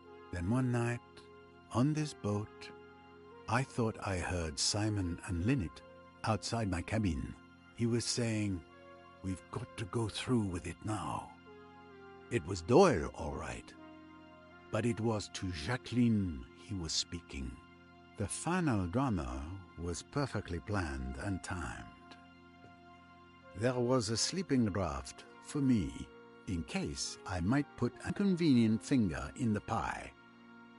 There was the selection of Miss Robson as a witness, the working up of the scene, Miss de Belfort's exaggerated remorse and frenzies. She made a good deal of noise in case the shot should be heard. In truth, it was an extraordinarily clever idea. Jacqueline says she shot Doyle. Miss Robson says so. Mr. Hayashi says so. And when Simon's leg is examined, he has indeed been shot. It looks unanswerable. For both of them, there is a perfect alibi. At the cost, it is true, of a certain amount of pain and risk to Simon Doyle. But it is necessary that his wound should definitely disable him. But then, the plan goes wrong. Someone sees Mr. Doyle enter his wife's cabin. That's Louise. Louise Bourget has been wakeful. She has come up the stairway, and she has seen Simon Doyle run along to his wife's cabin and come back. So she makes her greedy bid for hush money and, in so doing, signs her death warrant. But Mr. Doyle couldn't have killed her. No. The other partner did that murder. As soon as he could, Simon Doyle asks to see Jacqueline.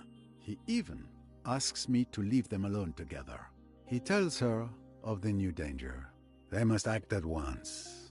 He knows where Bessner's scalpels are kept.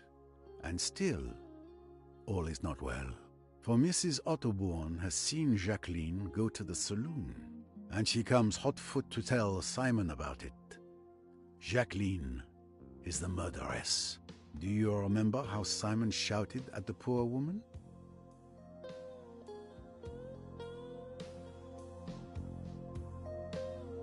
Nerves, we thought.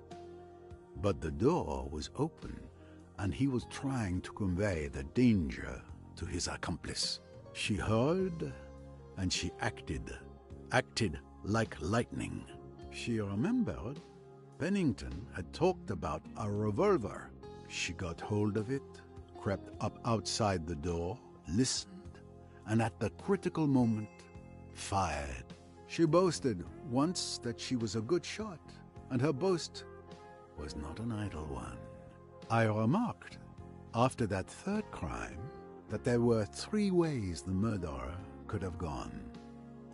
I meant that he could have gone aft, in which case Ferguson was the criminal. He could have gone over the side, very improbable. Or he could have gone into a cabin. Jacqueline's cabin was just 2 away from Dr. Bessner's. She had only to throw down the revolver and bolt into the cabin. It was risky, but it was the only possible chance.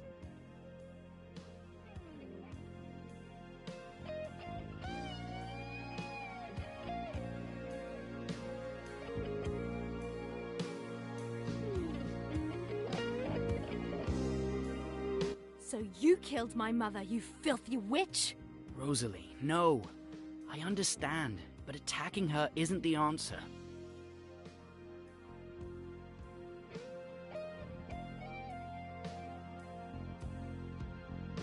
Come on.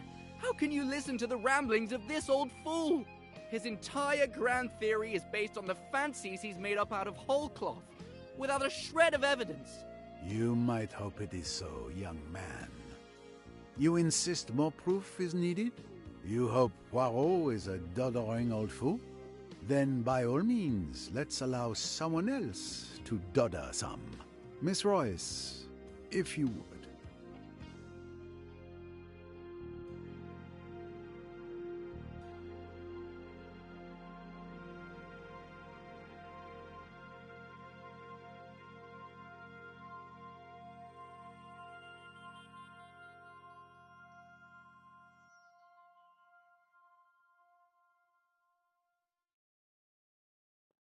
With pleasure. The irrefutable proof is tiny, but look here. You can see that the wood is damaged, and the bullet that caused it is still lodged in the hole. I'm sure forensics will prove that it's a .22 caliber cartridge fired from the murder weapon. This is the bullet Mr. Belfour shot at Simon Doyle. It ended up in the wall, not in his leg.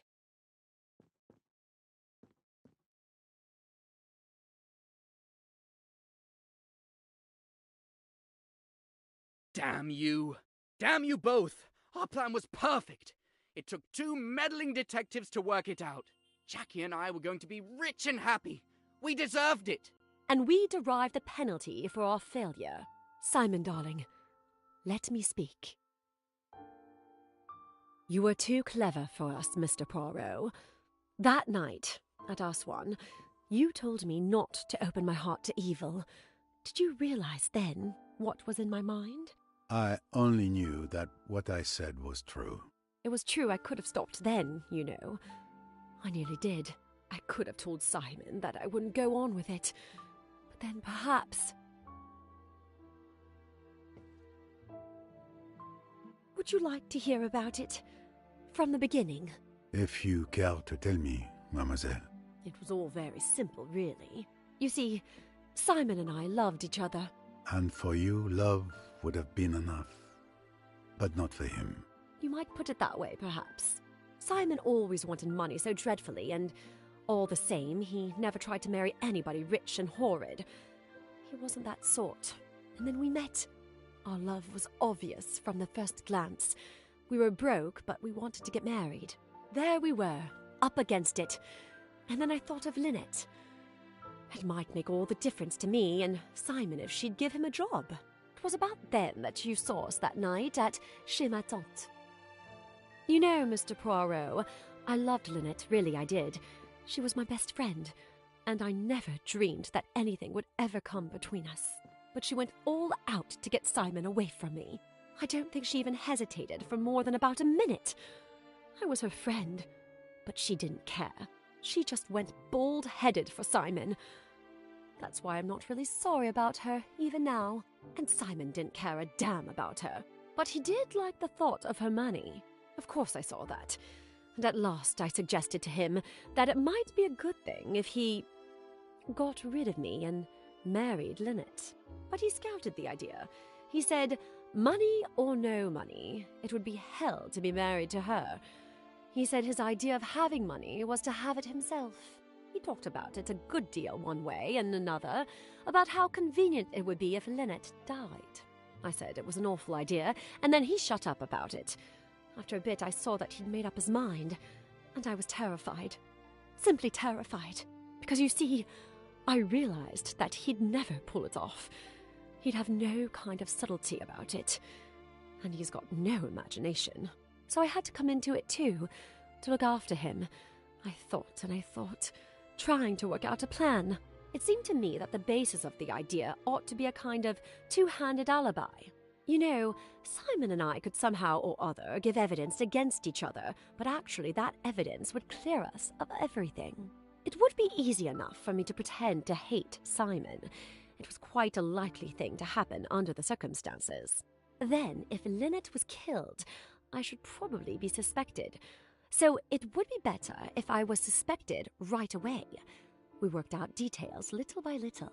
Even then, Simon went and wrote a J in blood, which was a silly, melodramatic thing to do. It's just the sort of thing he would think of. But it all went off fine. And then there was Louise. Yes. It was not your fault that Louise Bourget could not sleep that night. That miserable Frenchwoman tried to blackmail us. I pretended to grovel. I took her all the money we could get hold of. And then, when she was counting the money, I did it. It was quite easy. Shit. That's what's so horribly frightening about it. It's so terribly easy. And even then, we weren't safe. Mrs. Otterborn had seen me. I'd no time to think. I just acted like a flash. It was almost exciting. Love can be a very frightening thing. That is why most great love stories are tragedies. Don't mind so much for me, Monsieur Poirot. After all, I've always lived hard, you know. Jackie, I ruined everything. I'm sorry for it all, my love. If I had known all this before, It's all right, Simon. A fool's game, and we've lost. That's all. Look out! She took my gun! Adieu, mon amour.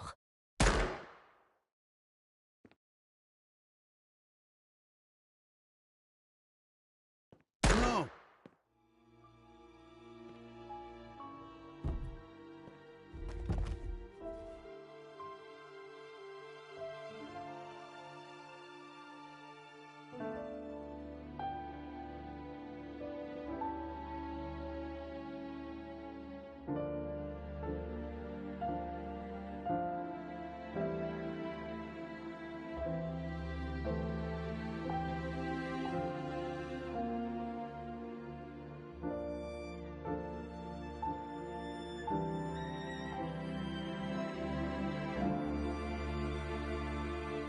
Well, just how the book ended in a different way.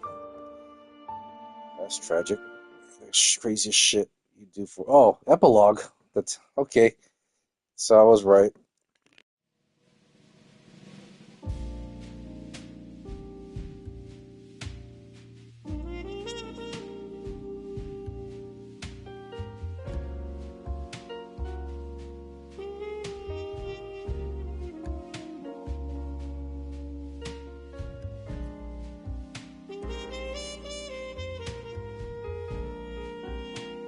Us won at last.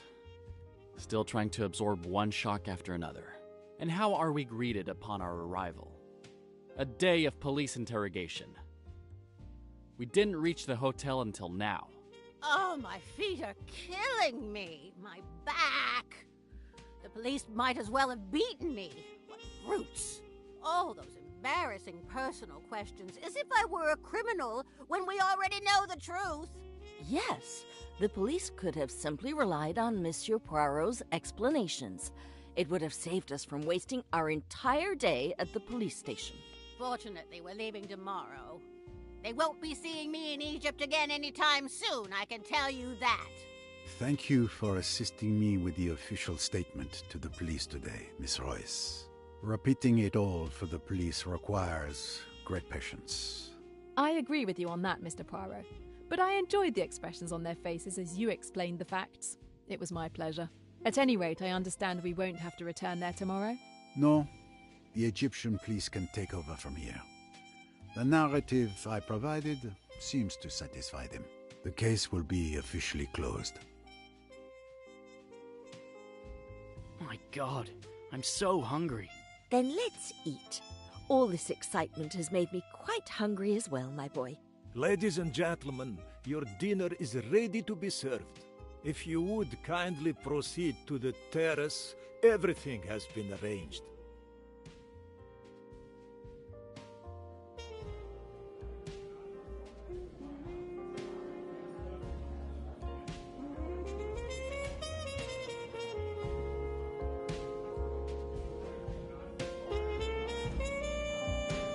Waiter, another glass, if you please. Care to have another one with me, my friend? I'm afraid I don't drink as fast as you, Mr. Pennington. My glass is still only half full. Oh, no. That's half empty. It must be refilled. What is the reason for all of this enthusiasm? It's because I'm celebrating. You're talking to the richest man in England. This trip has been the most lucrative of my career.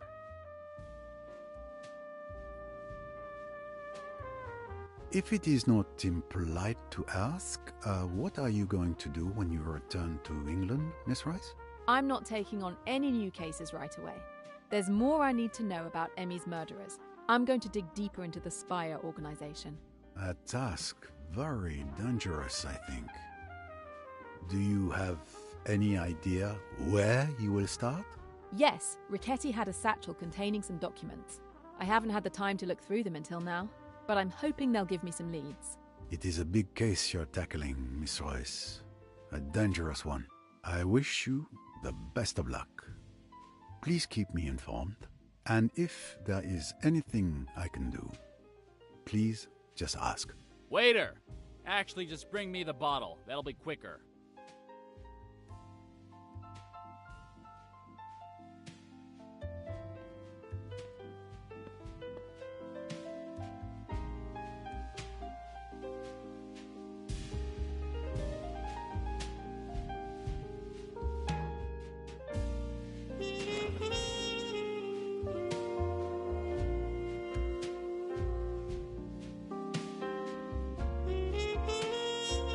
Good night, Miss Royce.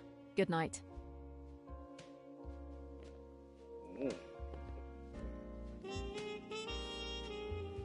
Miss Royce, come join me. I tire of my book. You wouldn't be up for a game of chess, would you? How did you know I played? No, never mind. I'm sure your little grey cells told you. I probably won't be able to give you much of a match, but I'd be delighted. So, the documents from Richetti, did you find anything? An interior motive for the invitation. Nothing particularly interesting. Do not be discouraged. I find chess helps clear my mind. It may help you too. You may play white. And here we go. That must be an intense match. 90 minutes. Checkmate. I didn't have much hope of beating you, but I enjoyed the match. Don't be modest. You keep me on my toes. Since I won, will you grant me a question that's been intriguing me for months? You've earned it. Go ahead. When we first met at the club chez ma tante, how did you know that it was Joanna Southwood who had stolen the engagement ring? To me, the only explanation would be that you saw her. Sometimes the simplest solutions are the most likely. That's right. I saw Joanna come out of the storage room with the ring. Et voilà. Sometimes the solution is as simple as that. Quick! Help! There's someone floating in the pool!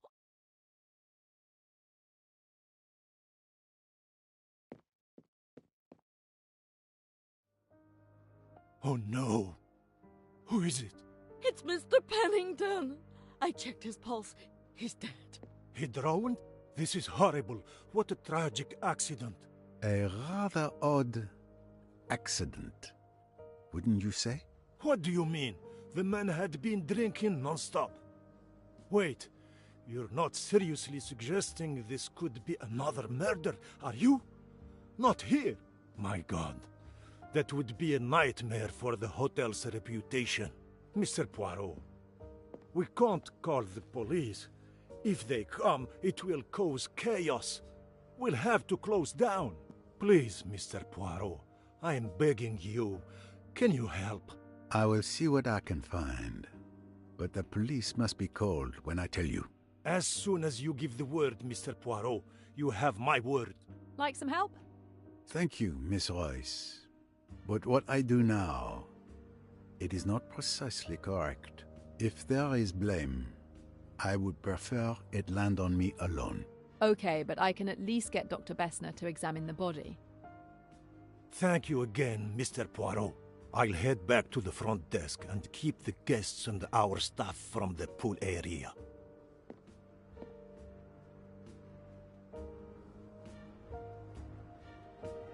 And unfortunately, thanks to the receptionist, news of Pennington's death will be all over the hotel. Very well, Poirot. One day you must learn to say no. But for now, you had better examine the scene. So we're gonna stop over here. The prologue. Well, there's a bottle right there, so then that's probably the murder weapon right there, and there's his unfortunate corpse. So was it? The first thing that caught my attention is that weird gash on the back of his head. But now that the murder of Linnet, Doyle, Louise Bourget, and Salome Audubon have been solved, we got another murder on our hands here under Andrew Pennington. So this will be next episode. Will definitely be the last episode, regardless of how long it'll be. This will probably take maybe 30 minutes, maybe an hour. We'll see. I mean, each chapter has lasted at least an hour, except, well, not at least, but like most of them are like some 90 minutes to 2 hours, with chapter 7 ridiculously long at almost 7 hours, 8 hours even. And so we're right back where we started, at the Swing Hotel, or the Continental Hotel, I believe it's called, whatever it's called back then. But we'll see how this goes, and I'll talk about what my next New Year's playthrough game will be towards the end of all this. But other than that, you guys have a good night. Stay tuned for the 16th and final episode of this fantastic holiday playthrough of Death on the Nile. I'm TJ, and I'll see you guys real soon.